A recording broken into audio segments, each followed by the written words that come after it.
ॐ ह्रीं श्रीं क्लीं महालक्ष्मे नमः। ॐ ह्रीं श्रीं क्लीं महालक्ष्मे नमः। ॐ ह्रीं श्रीं क्लीं महालक्ष्मे नमः। ॐ ह्रीं श्रीं क्लीं महालक्ष्मे नमः। ॐ ह्रीं श्रीं क्लीं महालक्ष्मे नमः। ॐ ह्रीं श्रीं क्लीं महालक्ष्मेय नमः। ॐ ह्रीं श्रीं क्लीं महालक्ष्मेय नमः। ॐ ह्रीं श्रीं क्लीं महालक्ष्मे नमः।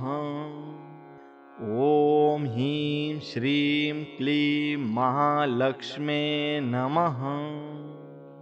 ॐ ह्रीं श्रीं क्लीं महालक्ष्मे नमः। ॐ ह्रीं श्रीं क्लीं महालक्ष्मे नमः। ॐ ह्रीं श्रीं क्लीं महालक्ष्मे नमः।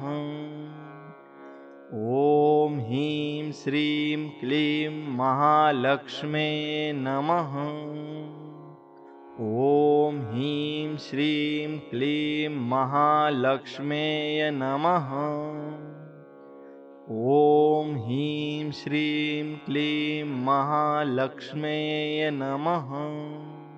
ॐ ह्रीं श्रीं क्लीं महालक्ष्मे नमः। ॐ ह्रीं श्रीं क्लीं महालक्ष्मे नमः। ॐ ह्रीं श्रीं क्लीं महालक्ष्मे नमः। ॐ ह्रीं श्रीं क्लीं महालक्ष्मे नमः। ॐ ह्रीं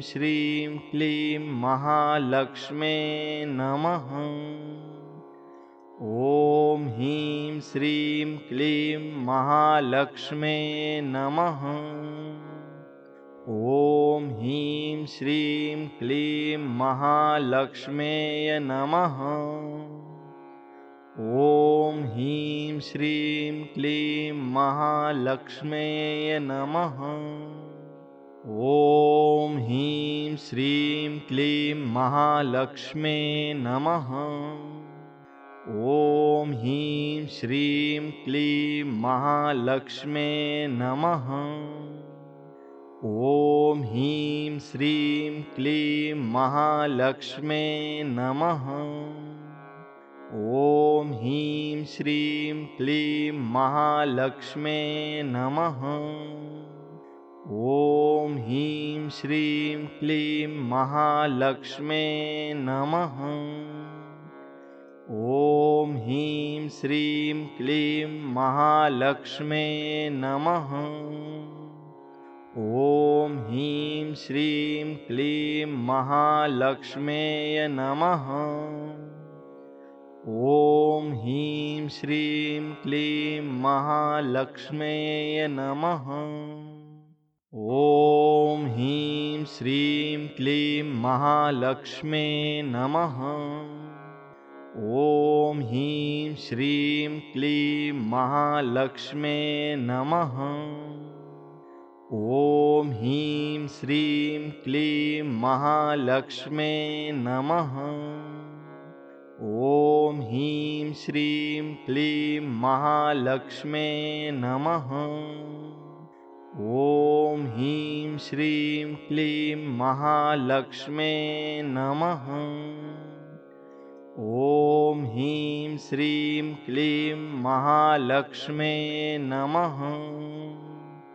ॐ ह्रीं श्रीं क्लीं महालक्ष्मेय नमः। ॐ ह्रीं श्रीं क्लीं महालक्ष्मेय नमः। ॐ ह्रीं श्रीं क्लीं महालक्ष्मे नमः।